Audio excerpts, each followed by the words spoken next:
ಕಾಣಿಸದ ಮುಖವನ್ನು ಕಾಣುವ ಮುಖದೊಡನೆ ಹುಸಿ ನುಡಿದ ಕನಸು ಯಾವುದು?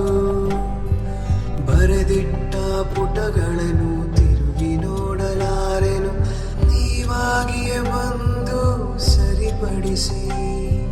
ಕಳೆದಿರುವ ಕ್ಷಣವನ್ನು ಜೊತೆಗಿದ್ದ ನಿಮ್ಮೊಡನೆ ಕಳೆದುಕೊಂಡಿದೆ ನನ್ನೆದೆ.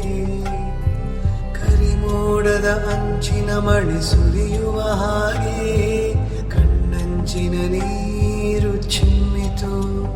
ಹೋಯಿತಿರುವ ಹಾದಿಯಲ್ಲಿ ನನ್ನ ಬಯಸುವ ತಿರುವು ನನ್ನ ಮನದೊಳಗೆ ಒಮ್ಮೆ ಮೂಡಲಿ. ಕಣ್ಣೆದುರು ಕಾಣಿಸಿದ ನಿನ್ನ ಮೊಗದ ಬಿಂಬ ನನ್ನೆದೆಯ ಸವಿ ಪ್ರೀತಿ ಅಲ್ಲವೇ? ಕಾಣಿಸದ ಮುಖವನ್ನು ಕಾಣುವ ಮುಖದೊಡನೆ ಹುಸಿ ನುಡಿದ ಕನಸು ಯಾವುದು?